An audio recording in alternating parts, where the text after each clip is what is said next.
So this is my unboxing and assembly video that I put together for the Powermatic 3520B lathe.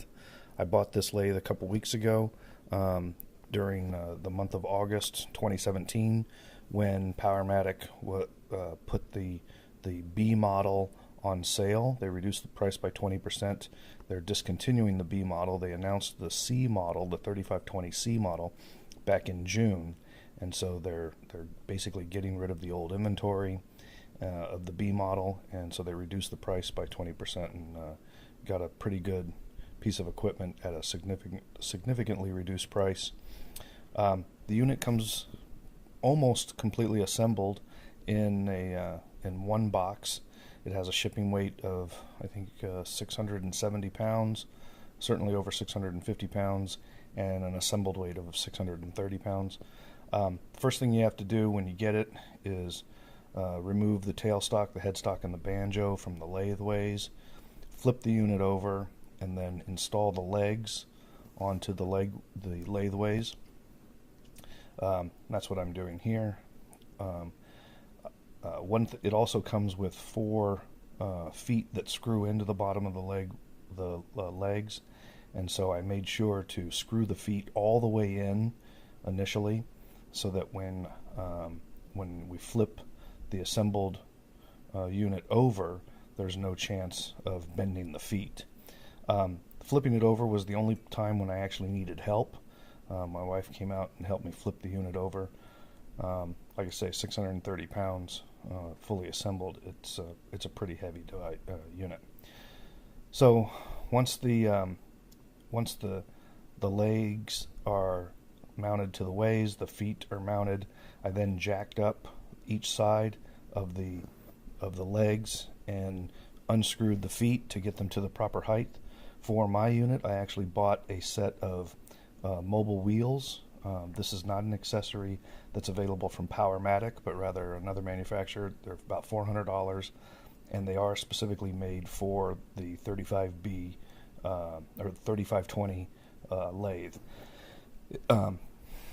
In order to mount them, they require the feet to be extended out by 1 inch. But then once you put them on, it's fairly easy to move the lathe around.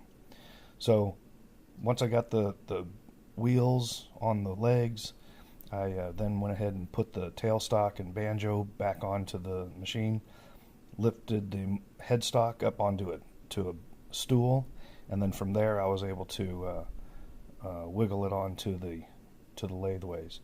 That was the headstock is very heavy, and it took quite a bit of work.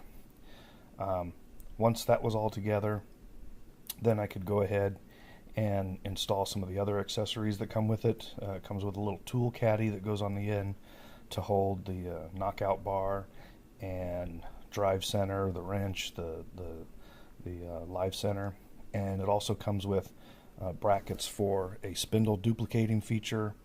I went ahead and mounted that, and then also the spindle duplicating bracket also supports the guard, the tiltable guard, and so I've put that on as well. The electrical for the unit, it doesn't have a plug end on the end. It just has a cable coming out of the back of the headstock, and so Powermatic recommends that you plug it into a 220 20 amp circuit. So I went down to the local Home Depot and bought a 220 20 amp plug. I believe it's a NEMA 6X plug, and wired that up. It's fairly easy to do, and put in a matching outlet in the shop for it to plug into. But that's it. The lathe is pretty easy to assemble. Takes about 90 minutes, I think, total. I've shrunk the time down here to less than 4 minutes just for the sake of brevity. And now I've got a great piece of equipment. Hope you enjoyed that. Thanks.